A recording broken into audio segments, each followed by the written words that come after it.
کچھ لکڑیاں لائے تھے اور ایسا پرسہ دیا نبی کی بیٹی کو، نبی کے 3 یا 4 دن بعد ایسا پرسہ دیا، پھر محمد کی بیٹی جتنا زندہ رہی ایک ہاتھ پہلو پہ ہوتا تھا، اور اپنے بابا کو یاد کر کے کہتی تھی بابا دکھ یہی ہے، فقد النبی و ظلم الوصی، بابا تیری جدائی روا رہی ہے، علی کی تنہائی روا رہی ہے۔ یہ پرسہ دیا۔ اور دوسرا زہرا کے بیٹے کا جنازہ ہے۔ آپ نے سن رکھا ہے اتنا خطرناک دور تھا کہ ہر جگہ پہ دشمن کی سازش تھی حسن کو قتل کیا جائے۔ یہ آخری موقع تھا جب وہ کامیاب ہوا، ورنہ 10 سال میں یہ کوشش رہی کہ حسن کو قتل کر دیا جائے۔ کبھی بستر کے اوپر زہر ڈالا جاتا، کبھی حسن کی سواری پہ زہر ملا جاتا، کبھی اس عصا کے اوپر زہر پھینکا جاتا، لیکن جو آخری مرتبہ کا زہر ہے نا، وہ زہر مولا حسن کو مولا حسن کی بیوی جعدہ نے دیا ہے، جعدہ بنت اشعث بن قیس۔ امام صادق فرماتے ہیں اس کا پورا گھر ملعون تھا، کیونکہ اشعث بن قیس قتل علی میں شامل تھا، محمد بن اشعث قتل حسین میں شامل تھا، اور جعدہ بنت اشعث قتل حسن میں شامل تھی۔ یہ پورا خاندان لعنتی تھا، ملعون تھا۔ سنو گے جملہ رونے والوں، وقت قریب آ گیا۔ آپ کا اور میرا مولا حسن دن کو روزے رکھا کرتے تھے، رات کو قائم اللیل تھے، نوافل پڑھا کرتے تھے۔ تمہارے ہر امام کی سنت ہے۔ اس ملعونہ کو لالچ دیا گیا کہ اگر تو حسن کو زہر دے گی نا، یزید جو معاویہ کا بیٹا ہے اس سے شادی بھی کی جائے گی تیری، اور لاکھوں درہم تجھے انعام بھی دیا جائے گا۔ یہ لالچ میں آ گئی، خدا کبھی بھی لالچ دنیا نہ دے، لالچ میں آ گئی۔ اس نے پانی کے اندر یا بعض روایتوں کے اندر کھجوروں کے اندر زہر ڈالا، زہر ڈال کے آگے چلی۔ مولا نے وضو کے لیے پانی مانگا، کیوں ہی مولا نے روزے کو افطار کیا ہے، ایک مرتبہ اس کی طرف دیکھ کے کہا جعدہ کیا میں تیرا اچھا امام نہیں تھا؟ کیا میں حسن سلوک کرنے والا شوہر نہیں تھا؟ تجھے پتا ہے نا میرا قاسم ابھی،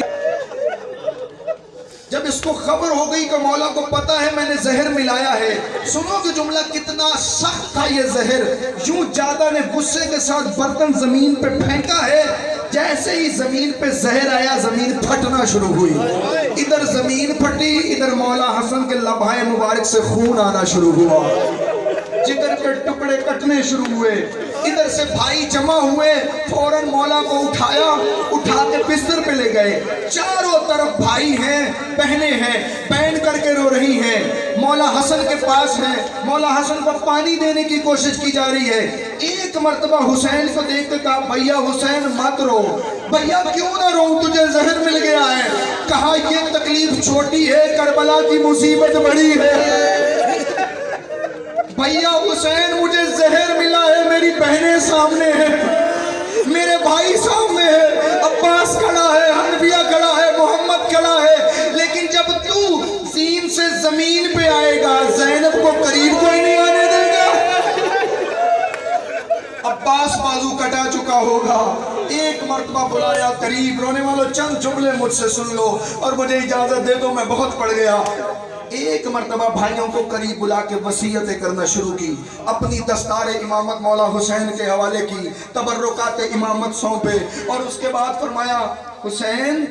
آج کے بعد تو وقت کا امام ہے، اب دین بچانا تیری ذمہ داری ہے۔ پھر جناب قاسم کو بلایا، اپنے سینے پہ لٹایا، روایتیں کہتی ابھی ایک لمحہ بھی قاسم سینے پہ نہ لیٹا تھا، تڑپ کے اٹھا، بابا تیرا سینہ اتنا زخمی ہو چکا ہے، اور ایک مرتبہ تعویذ باندھا قاسم کے بازو پہ، باندھ کے کہا قاسم بیٹا جب کوئی مشکل وقت آ جائے اس تعویذ کو کھولنا اور اپنے چچا کے حوالے کر دینا۔ جب قاسم کو اجازت نہیں مل رہی تھی اس وقت اس تعویذ کو کھولا اور کھول کے مولا حسین کے حوالے کیا کربلا میں، یوں تعویذ کو پڑھا اور مولا حسین نے رونا شروع کیا۔ تعویذ کی عبارت یہ تھی حسین قاسم یہ تعویذ اس وقت دے گا جب تو کربلا میں ہوگا، اے حسین اگر میں حسن کربلا میں ہوتا تجھ پہ اپنی جان نچھاور کر دیتا،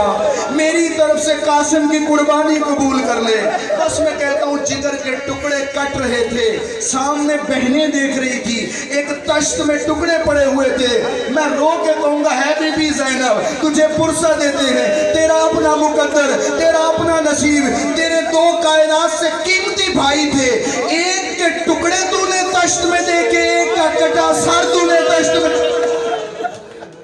لیکن میں کہوں گا زینب عالیہ ایک بھائی پہ تو کھل کے روئی ہے، عباس موجود تھا، حسین موجود تھا، مدینہ تیرے نانے کا تھا، اے میری عالیہ بی بی حسن پہ تو کھل کے روئی ہے، لیکن تیرا بھائی حسین جب زین ذوالجناح سے زمین پہ آیا ہے، جب تو ایک آنسو بہاتی تھی کوئی تازیانہ مارتا۔ ایک دفعہ حسن مولا نے بلند آواز سے کہا اِنَّ لِلَّهِ وَإِنَّ إِلَيْهِ رَاجِعُونَ، بس فوراً بھائیوں نے غسل دیا، اچھا قیمتی کفن دیا، جنازہ تیار ہو کے رسول کے روضے کی طرف گیا۔ حسن کی وصیت تھی بھیا مجھے رسول کے پہلو میں دفن کرنا، اور اگر یہ امت دفن نہ کرنے دینا، اختلاف نہ کرنا، جنگ نہ کرنا، مجھے اماں کے پہلو میں دفن کر دینا۔ آج دنیا پوچھتی ہے نا کہ حسن کیوں نہیں دفن وہاں پہ، تو سنو مجھ سے رونے والو، جو جنازہ تیار ہوا، ہاشمی جوان ساتھ ہیں، ساتھ میں تلواریں حمائل ہیں، جا رہے ہیں روضہ رسول کی طرف۔ ایک مرتبہ چند ملعون اور ایک بی بی، یہ سنی بھائی سوچیں کہ وہ کون تھی، ایک بی بی سامنے آئی، کہا کہاں جا رہے ہو؟ کہا وہ حسن کو دفن کرنے جا رہے ہیں، ہم دفن نہیں کرنے دیں گے۔ جیسے ہی قدم آگے بڑھایا، ادھر حسن کا جنازہ آگے بڑھا، ادھر تیروں کی برسات شروع ہوئی،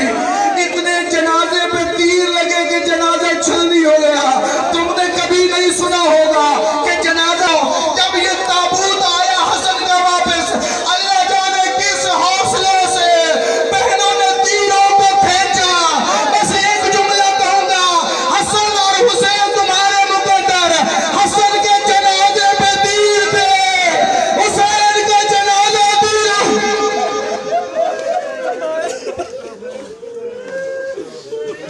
ماتم حسین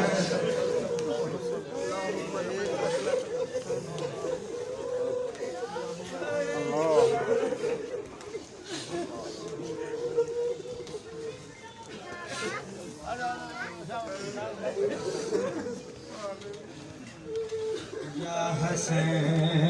یا حسین یا حسین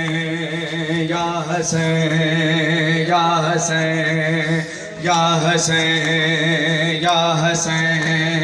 یا حسین یا حسین یا حسین یا حسین یا حسین یا حسین یا حسین یا حسین